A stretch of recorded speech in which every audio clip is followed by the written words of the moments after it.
Otep à tous, bienvenue sur la chaîne des panafricanistes par essence, par conviction et par excellence. Celle des citoyens kémites par nécessité et obligation de combat. Nous sommes une chaîne qui n'est guidée que par nos ancêtres et rien que par les ancêtres qui appartiennent à l'égrégore du monde noir. Par conséquent, nous ne croyons en aucun Dieu venu de l'étranger. Toutefois, cette vidéo n'est aucunement destinée à inciter à la haine ou à la violence, car nous menons un combat qui est d'abord et avant tout spirituel, intellectuel et démocratique. Ensuite, il est politique, géopolitique et géostratégique. Contre l'impérialisme, le colonialisme, le néocolonialisme et l'endocolonat, qui sont tous qualifiés de crimes contre l'humanité. Nous menons ce combat sur la base du principe fondamental que nous avons hérité de nos ancêtres kémites, qui est celui de la Mahat, c'est-à-dire solidarité, vérité et justice. Vous êtes donc en droit de connaître la vérité. Nous avons l'obligation de vous dire la vérité, rien que la vérité, afin que justice soit rendue au continent africain. Et ça, c'est notre modeste contribution dans cette noble lutte en faveur de la souveraineté, la dignité, la solidarité et l'unité africaine.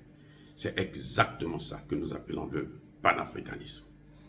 Bien-aimés frères et sœurs, Emmanuel Macron, comme à l'accoutumée, se contredit. Il dit une chose et le lendemain il dit le contraire. Et il change toute la donne. Il réveille lui-même la CEDEAO. Ah oui, Emmanuel Macron a réveillé la CEDEAO.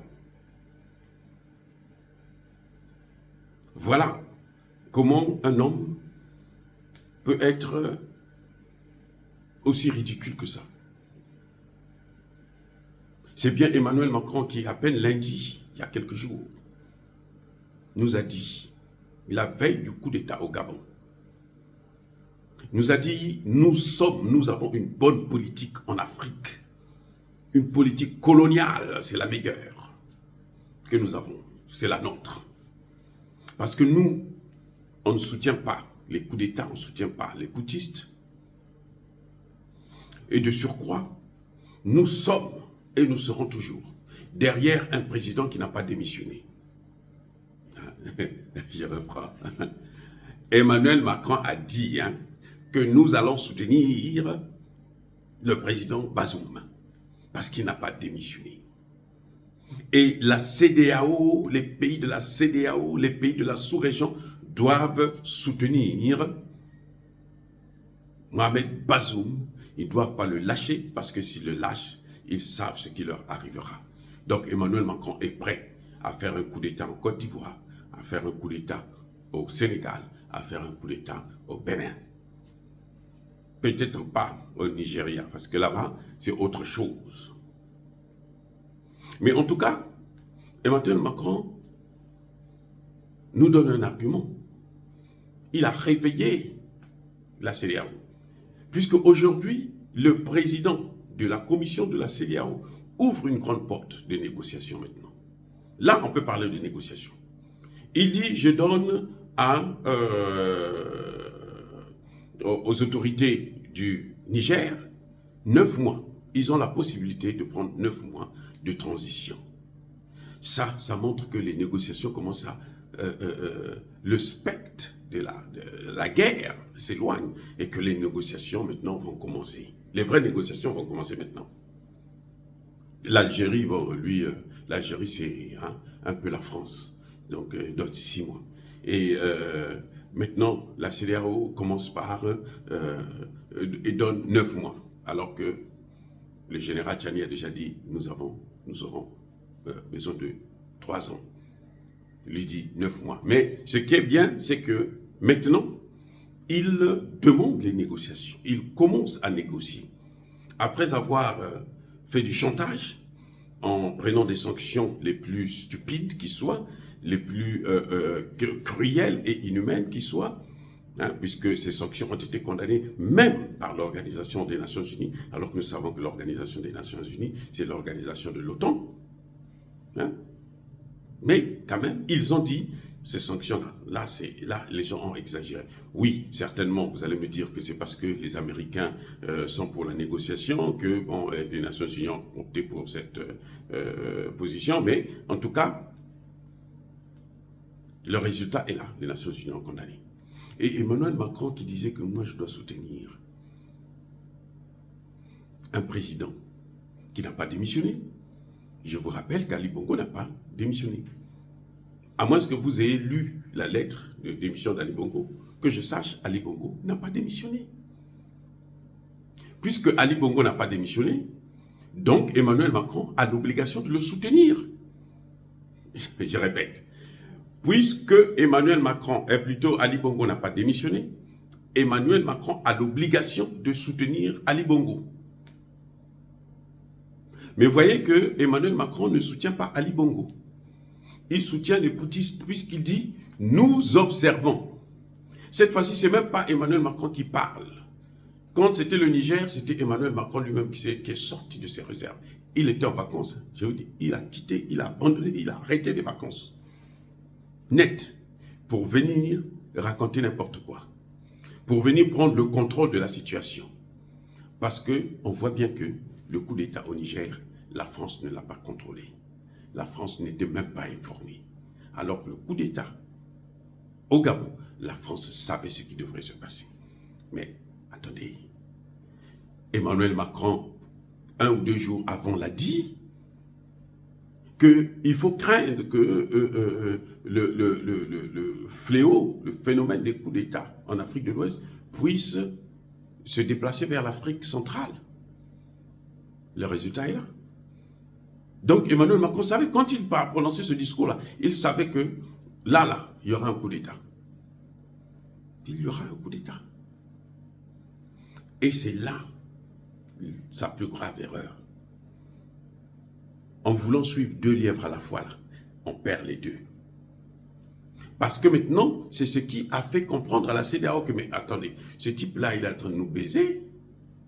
On ne peut pas continuer à se faire avoir comme ça. Et c'est pour ça que vous voyez que la CEDEAO maintenant fait des propositions réelles de négociation, mais plus avec une junte, mais avec un gouvernement de transition.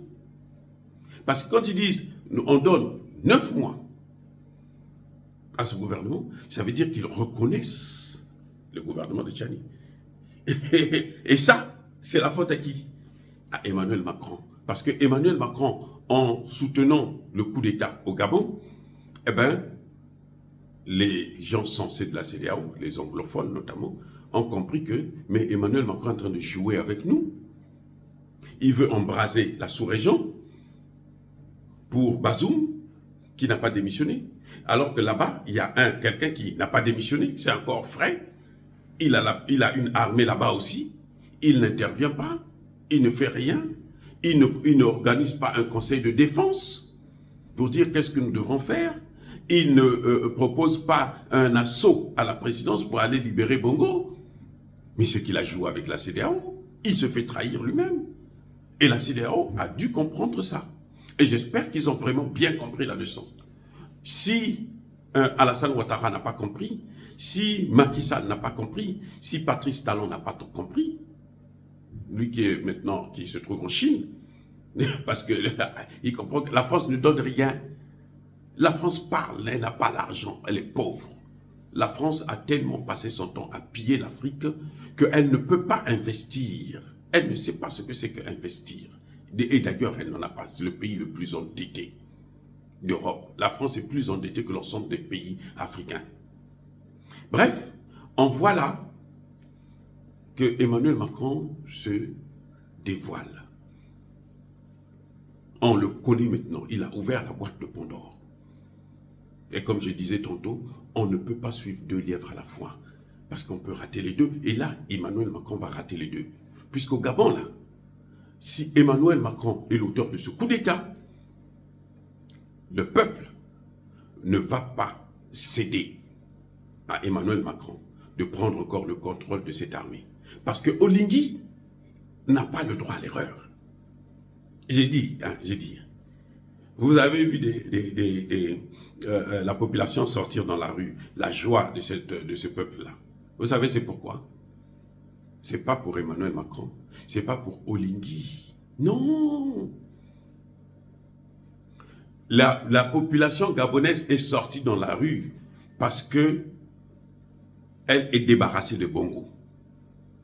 Parce que près de 60 ans de règne, vous savez, c'est plusieurs générations. Et les gens en avaient marre. C'est pour ça que les gens sont sortis dans la rue, pour manifester leur joie. Enfin, on s'est débarrassé de un. Mais ce peuple-là sait que la vraie souveraineté, là, c'est loin de la France. C'est en dehors de la France. C'est pas avec les Français. C'est pas avec les bases militaires françaises. Le peuple le sait. Et Oligui, le général Nguema, s'il veut, écoutez bien, s'il veut asseoir son pouvoir, il doit compter sur le peuple gabonais. Sans le peuple gabonais, il sera une marionnette des Occidentaux et il sera la cible de ce peuple qui est en train de sortir dans la rue là pour le féliciter. Ça veut dire quoi? Pour avoir la confiance d'un peuple en Afrique, maintenant, il faut absolument faire ce que ce peuple demande. Le peuple demande déjà, le peuple a déjà demandé le départ des troupes françaises. C'est vrai que la déclaration du porte-parole de ces putschistes, de cette révolution de palais, n'a pas parlé de la souveraineté. Il parle de la lutte contre la corruption. Ça, on s'en fout de la lutte contre la corruption. Ça viendra après. La priorité aujourd'hui, là, c'est la souveraineté du Gabon. C'est le départ des bases militaires. Parce que l'un des signes fondamentaux plutôt, de la souveraineté, c'est de ne pas avoir une armée d'occupation de votre pays. Si le général Oligui, le général Nguema a fait ce coup d'État, a réussi ce coup d'État, c'est parce qu'il y a l'armée française qui est là.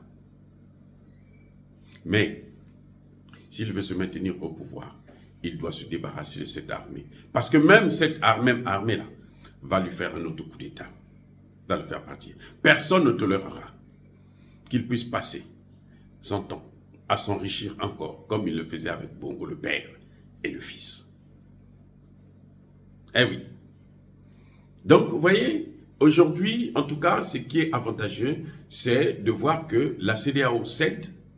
La CEDEAO maintenant comprend qu'elle s'est fait avoir par Emmanuel Macron et elle commence à corriger son crime.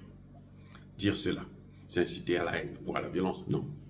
Il n'y a pas colère V, il y a malheur. Encore une fois, bien-aimés frères et sœurs, soyez bénis. Je persiste et je signe. Soyez abondamment bénis par le Dieu des Kémites et par nos ancêtres angélistes.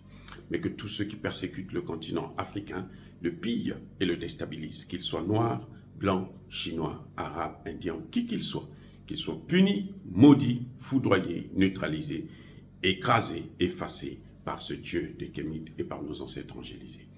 Vive l'Afrique éternelle, j'ai dit et j'assume.